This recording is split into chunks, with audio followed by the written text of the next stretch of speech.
Hi everyone, how you doing? Welcome to the webinar. I'm just going to wait a few minutes for everybody to come in, join us, and sign in.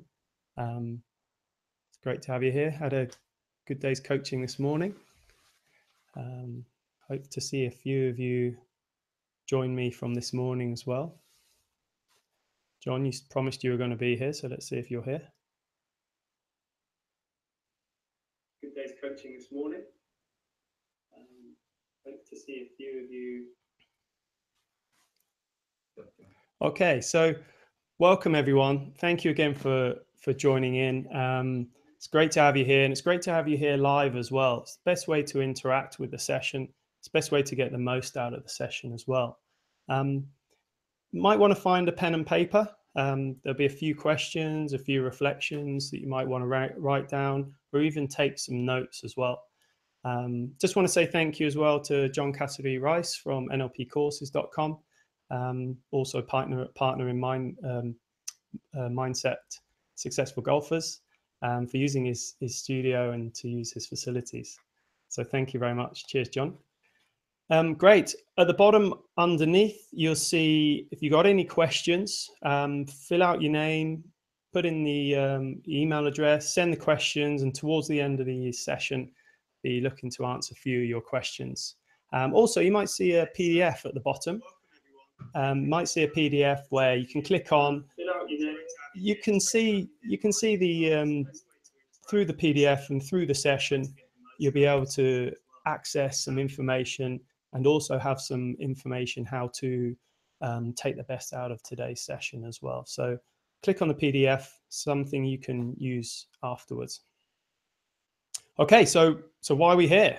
So the key thing is, and the key reason I wanted to set this up, and something that's definitely an interest of mine, is helping you play to your truest potential, to get the most out of your game, and to use the things you already possess, to use the skills you have, to use the knowledge you have, to use the skills and technique that you already possess, to use them on the golf course and to get the most out of them onto the golf course. So I experienced a little bit of this in my own game where I was stuck over the golf ball. Paralysis by analysis. Somebody later described to me. Literally couldn't move the club. So it was something I'm aware of, and I know how it affected my game. So I'll help you how to get over those situations and to get the best out of your game. So what we discovered today. So I'm going to help you play to your truest potential. That is the main reason for today. Also, to how to play the skills you already possess, how to prepare for a round, how to play your best during a round, and how to reflect and prepare for the next round as well. So in a minute, I'm going to put some slides up onto the screen to help with the session, to help guide the session. Also, just another reminder: if you have any questions, have a look at the bottom of the screen. You'll see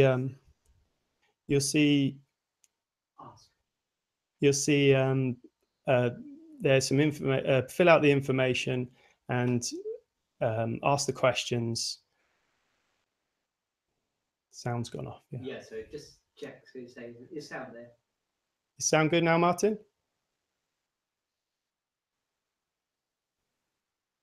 Carry on. While you wait for a reply. So I'm going to put some slides on in a minute to help guide you through the session. We just check. Sorry, guys, we just got a little bit of sound technical issues at the moment. Onto the screen to help with the session. Where's it coming from?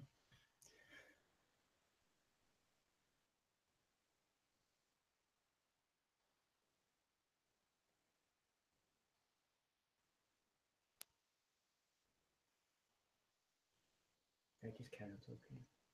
Can you put the slides?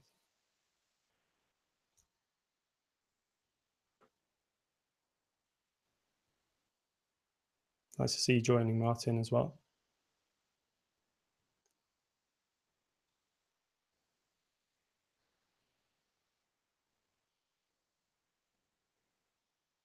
Okay. Thanks, Martin. Now I'm frozen.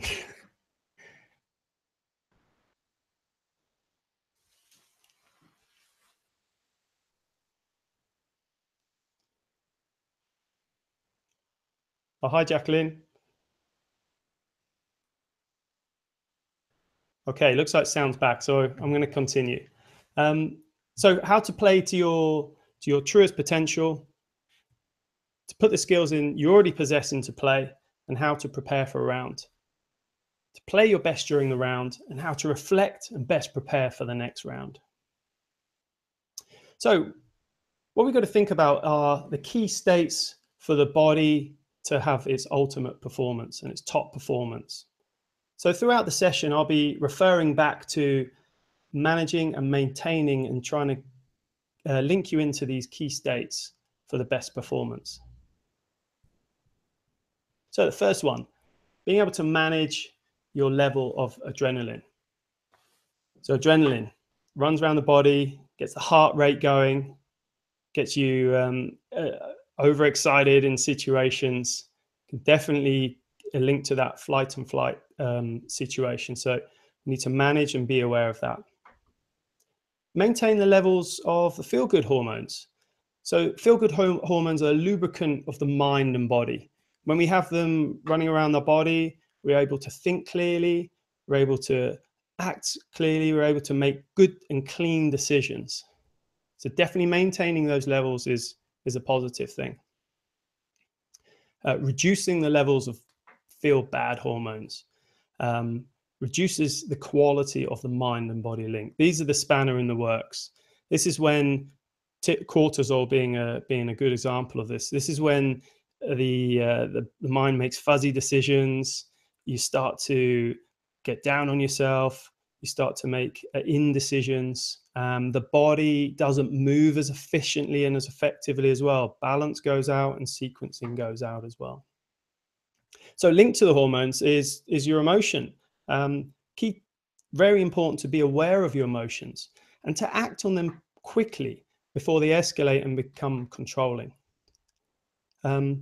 Another thing is to understand yourself as a golfer and your on-course tendencies. So, you know, what are your tendencies? What are you like when you're playing your best, or what situations cause you problems and issues? Where are you playing your best, and where and when or how do you cope with those situations? And understanding your ultimate performance state. I can share mine, but definitely when I'm in a calm, relaxed place, I'm casually talking with friends, I'm playing on the course, I'm very aware of my surroundings. That's when I'm at my happiest on the golf course, and that's when I'm playing my best. So everything I do and I think about is to keep me and maintain me in those states. And I'm not playing my best, and I think back to my worst rounds, definitely when I'm unaware of my surroundings, I'm looking down at the ground a lot. You know, I'm thinking ahead, or I'm agitated, I'm bringing up the past. So knowing and understanding your performance state is very important. So the plan for the webinar, you might see it's not in order, but it's like that for a reason. So in-game strategies, first of all, so we're going to work on. Then post-game strategies. And the reason I've put pre at the end is because there's things we need to learn and need to know in the in-game and the post-game to prepare us for the pre-game. So to help prepare us for the rounds ahead. So in-game. So to play to our best, whether we're chipping, we're swinging, whether we're putting, we need to be able to move with our best swing sequence, in balance, out of tension. These states will help us swing with our best swing sequence. So this is done best by accessing the right side of our brain to help us take control of the movement. Our right side of the brain is the automatic side. It's the side where it's responsible for most of the movement. And the left side of the brain is our analytical side. So accessing the right side of the brain is the ultimate side and the ultimate way to think and to be in when you're playing your game. Also, right brain thinking reduces the cognitive interference. So that's anything like speaking or thinking about your swing, um, overthinking the situation, thinking about your technique. Also, in game, heightening the awareness of yourself and your situations creates and increase the variability of your game. Now, I think that's one of the most important things. You think about your best games where you've responded to situations. We haven't reacted, but you've responded to situations where looked at you've looked at the Slide's not changing. where you've looked at your game and you're able to respond to a situation, whatever that is, whether it's a bad lie, a bad bounce, it's playing partners, whoever it is, or whatever the situation is. So the key to good golf is to being able to have variety and to variability of your game. We'll come into that a little bit at the end, but being able to practice that or actually practicing it is quite a unique thing. Spending a little bit more time on the course practicing that is a really helpful and important part of your game. Also, being aware that your body and your emotions and your mental state will change during a round, and being prepared to respond to these changes, identifying them, knowing when they're happening, knowing when they're coming, being able to change that state and being able to respond to them.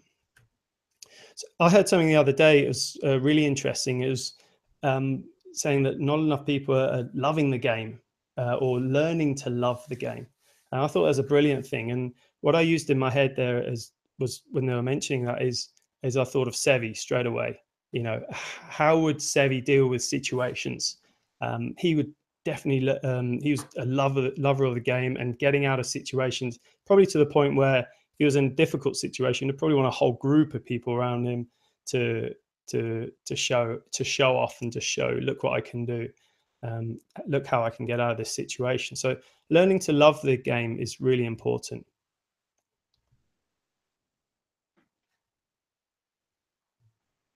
Okay, so some in-game reflections. So what do you say to yourself between shots? So this is where maybe you could spend a bit of time writing a few things down. So what do you say to yourself between shots? Have a think about that. And is your mind focused, scattered, critical, or positive? Do you focus on the things you can, or do you focus on things you can't control? And do you let them affect you? And what is your body language like on the course? Very important, your body language. Again, body language and posture have been linked to cortisol levels. So if you're crouched down, you're looking down, there's a research shown you're actually increasing the cortisol level. So what is your body language like? Is it reflecting your emotions, or can you change your body language to change your emotions? So let's have a look at some in-game strategies that you can take. So having a clear, solid and sound routine. Something that really helped me when I was stuck over the ball was to change my routine. I had to adopt a different routine to get my thinking from definitely left side into right side. And this is how I did it. I didn't know I was doing it at the time, but this is how I did it. I devised unknowingly a bit of a think box and a play box routine. So this is what you could do. So have a think about a box where you're away from the ball and you're calling this your think box. This is a place where you're thinking about the shot, you're thinking about this where you want to play the ball, you're thinking about your club choice, you're thinking about what happened the shot before, your emotions and your state. So you're planning the shot in this state. The key thing is then to move into the play box without this left side thinking, moving into the play box with the right side thinking to take away from any talking. So if you're talking to yourself, you're actually activating the left side. You're activating the analytical side. So the idea here is then we make a plan in the think box, and then we move and transition into the play box and reducing your thinking. So having a clear and solid routine, and is it the same every time, and do you use it the same every time, is key. One other thing is I found useful is to remain in a flow state, an I can do it state, and scaling this out of 10. So if you find that your emotions are taking over, you feel nervous about a shot that's coming up, your head's in the future, you're worried about a situation, it's quite often that we're in a I can't do it state. So remain in flow by being in an I can do it state. So ask yourself the question, I've got a shot coming up. Ask yourself the question out of 10. Out of 10, how much of an in I can do it state am I? If the number's low, so I'll give you an example. If you suddenly took me to the first tee of the Ryder Cup and asked me to hit a drive, I'd probably say my I can do it state is low with a driver. However, if you asked me to putt it from the tee, I think I could increase my my I can do it state from up closer. Probably I'll still be nervous, but up to probably 7 or 8 there. So, in other words, you could change what your strategy is. Are you able to change your club decision? Keep asking yourself the question: am I in a I can do it state? So count to 10 and breathe to decharge emotions. So a good way of identifying if your adrenaline level's going high, if you're anxious about a shot coming up, it's a classic routine, but it's a very, very tried and tested one, where you count to 10 or count to 10 in your head or count 10 steps and count your breathing as well to decharge that adrenaline, to get your adrenaline levels back down. Stories are something that are always running around in your head. And most of the time, there's stories about what's going to happen in the future. So if you hear yourself having these stories, and probably the same stories, I think of my own game where I'm talking about the same story. So say stop to the stories to get yourself back present into the moment. So stop your head going to the future. You might be nervous and worried and bring emotions about what's going to happen in the future. Ask yourself, where am I? And then commentate to concentrate. So start to talk about your surroundings. What are you going to do? Where are you walking? What are you seeing? What are you observing? So great ways of getting yourself recentered and back to the present moment. One thing as well that's really important is if you are going to have a swing thought or a thought of your swing, is to make sure it's an external swing thought, something that's outside of your body. So you want internal awarenesses of your thinking, your emotions, but you want external swing thoughts. So loads of great research from Gabriel Wolf on attentional focus. If you're thinking outside of the body, so you can think of the club swishing on the ground, retention is higher with the task. Also, your ability to perform the task is higher as well. And also, if you're thinking about a noise, a feel, you're activating the picture, the sounds, you're activating the right side thinking. So if you are going to have a swing thought, make it something practical. Swish the grass, swish the ground to avoid overthinking. Having good body language between your shots as well, really important. Again, we're talking about posture and the link between the cortisol levels. So what is your body language like in between shots? Where are you looking? So I advise you to look up high, have a look at the trees, have a look at the things that are around you, get your body into a strong position, really help your emotions and help your thinking on the course.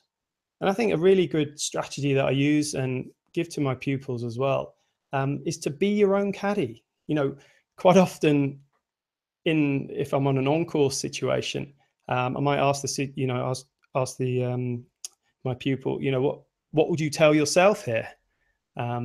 Quite often, it's probably not what they're about to choose, but maybe not as fun, but in that moment, but it's quite often not what they'll actually choose. So be your own caddy, stand out of yourself and ask yourself, what would I advise here? If I was my own caddy, what would I advise? Especially if you're in a difficult situation.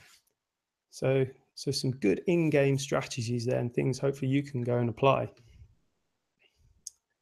So after the game, what are we looking for here? So the first thing is Carol Dweck's work with growth mindset, very, very, very powerful and excellent work. And to have a growth mindset is so important.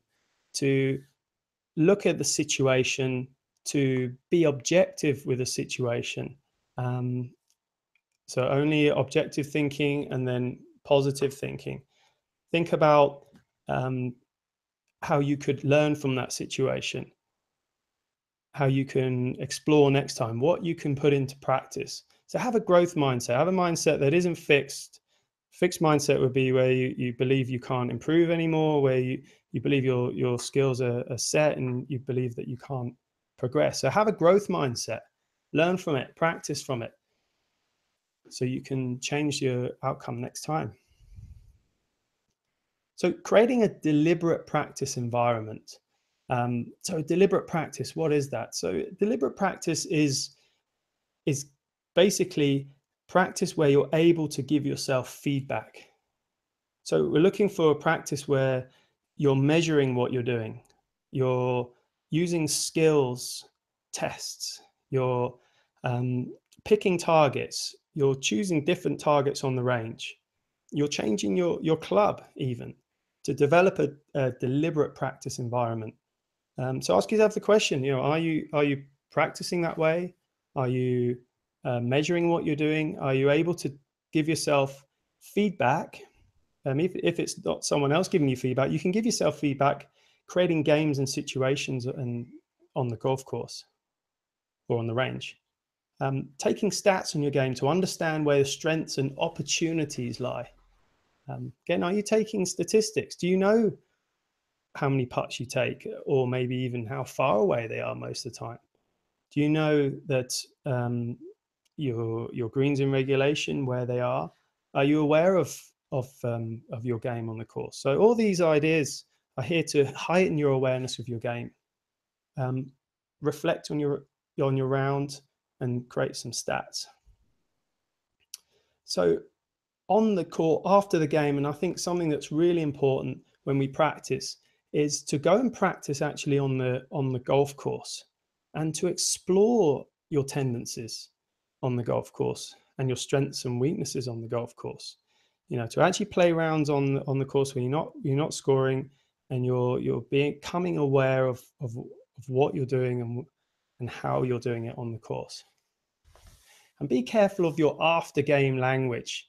Well, be careful because it might come true. So if you keep saying you're a bad putter or you can't do this, then be careful what you wish for.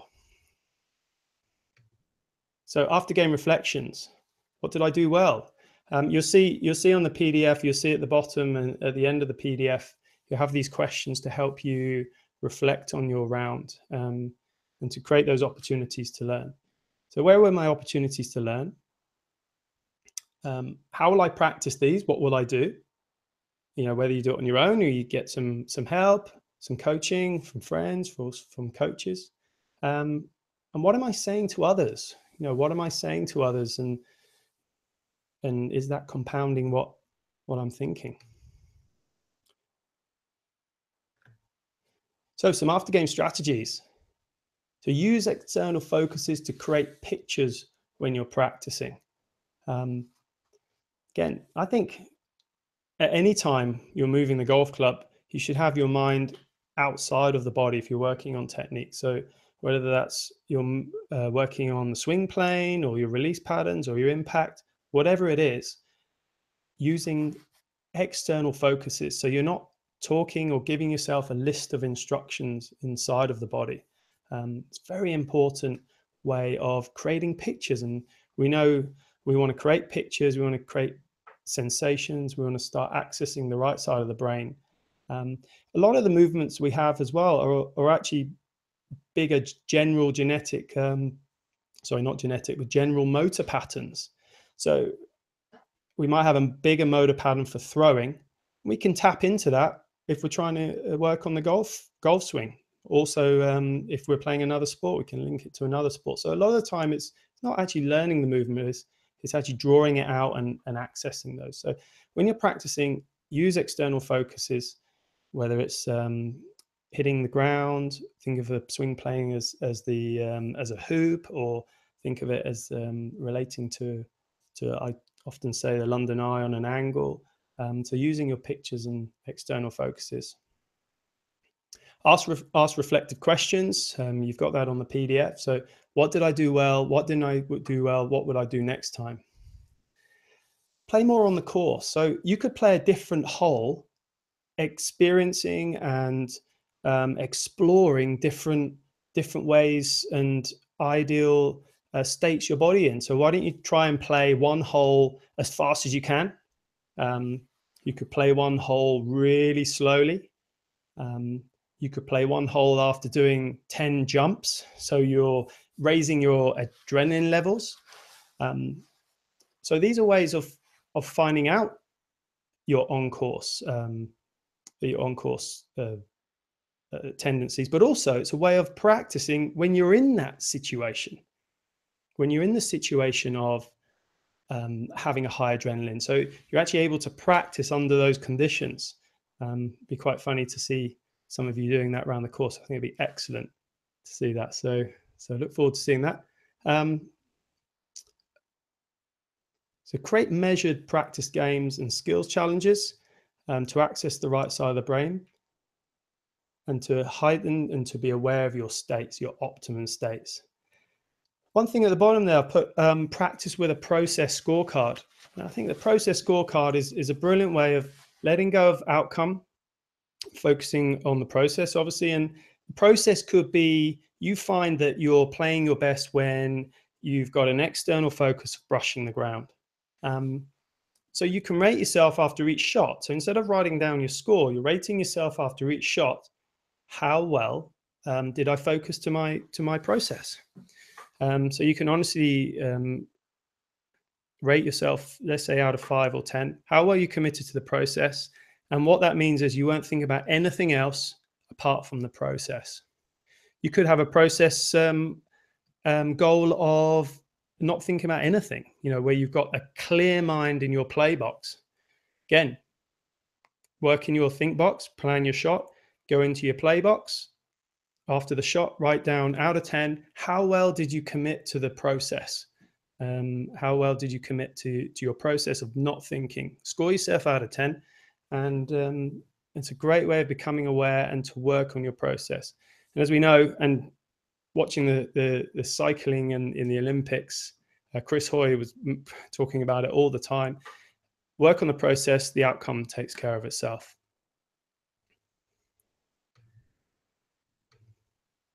Okay, so pre-game. So now we've learned a little bit about our in-game tendencies and we've got some strategies and we've reflected on our round. So now it's time to prepare for the round.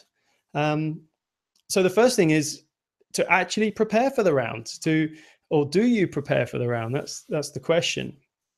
So getting to the course at least 30 to 60 minutes if you can before. So it gives you that time to warm up, to know where everywhere is, to have a good time just to get to know the surroundings. I think planning for your round as well. It doesn't. I've put in there on the PDF part where you can plan for the round. It doesn't have to be pen for paper. I mean, even at least in your mind, where you can plan for the round, so you can remain in the "I can do it" state. Think about the first hole. It might be a par 4, but think of a score that you might take. You might take, I don't know, 7, 6, or 5, and just think, okay, how can I do that? How can I get that score? And how can I do that in an "I can do it" state? So choose the right club to keep you in that state. If you're in that state, You're more likely to be present, not get to the future, get anxious. So you're more likely to be in the moment, keep those good hormones flowing, and to execute the best technique possible. So warming up properly before the round. So that's physical, mental, and emotional as well. So do you and can you warm up properly? I'm going to go into some strategies with that in a second. It doesn't have to be too much. It doesn't have to be take up too much time, but there's definitely setting some time aside to warm up properly has massive benefits for your game. Be careful how you warm up as well. Work on feel, not technique, and I think that's a much better time to start working on your feel. I like to think of it as a racing car where it's on the jack. Time to work on the car, time to change it. But as soon as it hits the track, you're driving it. There's nothing you can do about it now. You just got to use what you've got. So work on feel. It's not a time to work on technique. It's a time to work on what you've got. And again, think about if you're in the range, what's the best side of your brain to start accessing and using? Again, I'll come to that in a second. Put into action the reflections from the previous round. So have you thought about your previous round? What are your tendencies? What state do you like playing in? Can you set that up with who you play with, or can you set that up in knowing how to deal with who you play with? And also working on the things that you can control. You think, okay, I can't control that, but I know if I stick to my routines, I can actually control myself, which is more important than trying to waste time controlling other people or other situations. So again, a little bit of reflection time. So am I generally on time or late for my tee off times? Do I have a plan for the course? And do I warm up correctly or give myself time to warm up before I play?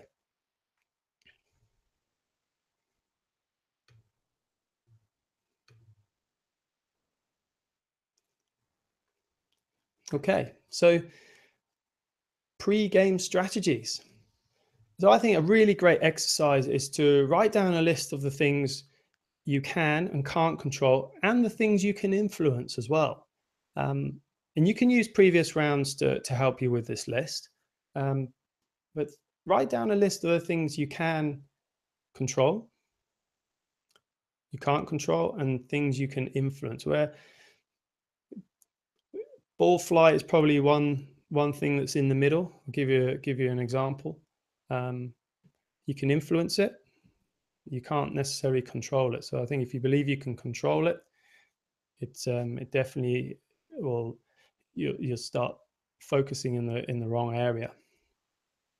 So play around if you're going to play a course that you don't know. So play a practice round, or if you can't play the round, why don't you look up the course on Google Maps? I've done that. It's quite interesting. You can get at least a little idea of where things are. You can make a little plan, especially if you've got a scorecard next to you and you know roughly how long the holes are. So do your do your work there. So have a look on Google Maps, make a little plan, and definitely download the scorecard. Most courses have a scorecard on their website. So warm up. So what do we want to do about a warm up, and how do we do it? So I think the most important thing with a warm up is to work on to practice the optimum tension levels. So that could be a place where it's in your hands or in your body. Be aware of that. So you're practicing your tension levels. Now, a great way of working on that and discovering your best tension levels to, let's say we're talking about tension in the hands, is to squeeze the club as hard as you can. Make a few shots and then almost to let go of the club.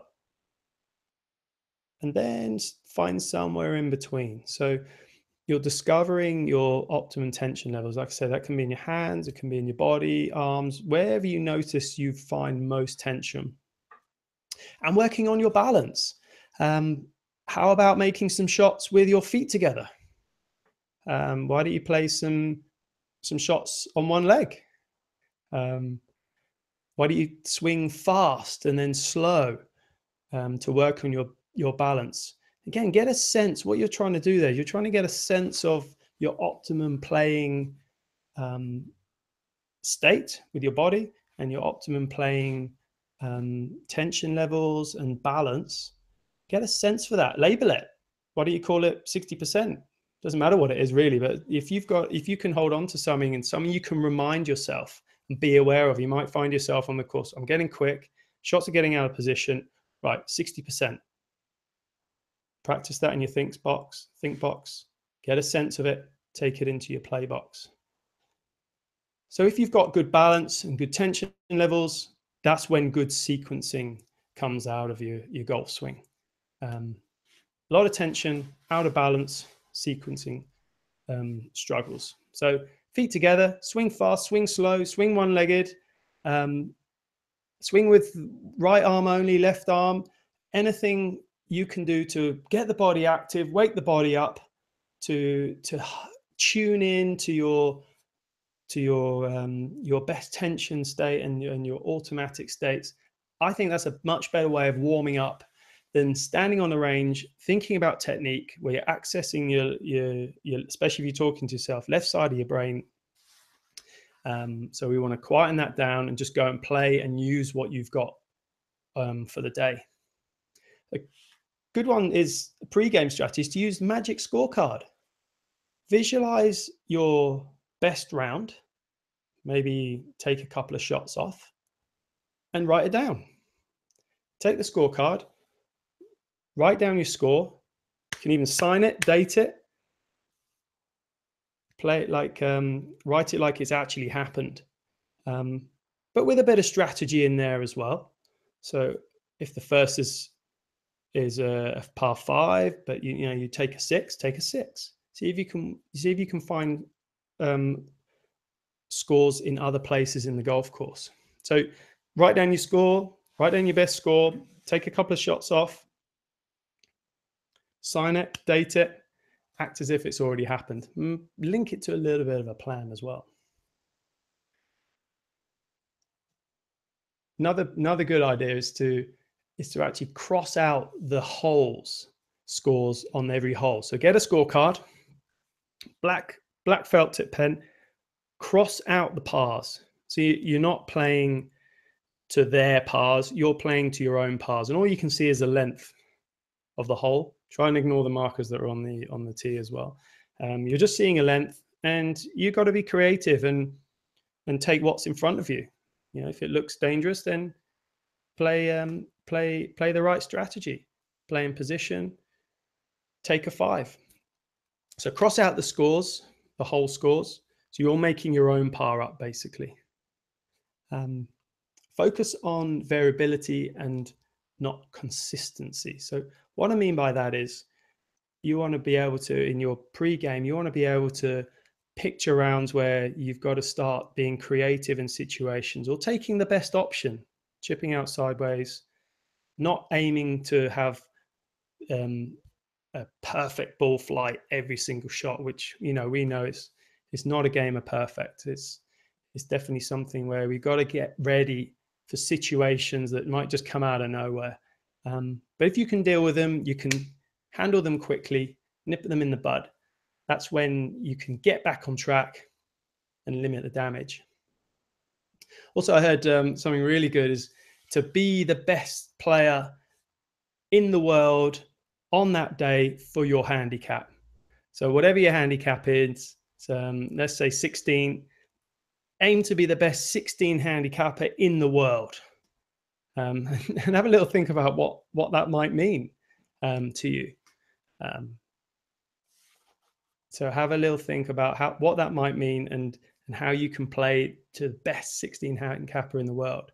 So you probably agree it won't be parring every hole because that'll be a scratch play, but it'll be using your skills and your handicap to its absolutely maximum. So if you come to stroke 1, you might decide, okay, I'm going to give a few shots here. If you come to stroke 18, 17, chance to capitalize on that. So aim to be the best handicap golfer for your handicap in the world in that moment.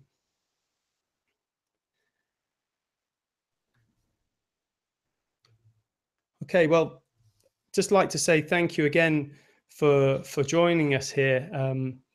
It's been really good, really great fun to share some ideas, with you. Really hope you've taken a lot from the session. Really hope you've taken a lot from the session. Really hope you've enjoyed it. And like to offer you the opportunity for joining the webinar to go to our website and to have access to our online course, Mindset of Successful Golfers. It's a 6-week course where we'll be delivering a weekly course to you at a discounted rate. So go to the website and have a look there, and ask me any questions if needs be as well. Okay, so thank you, and hope to see you again.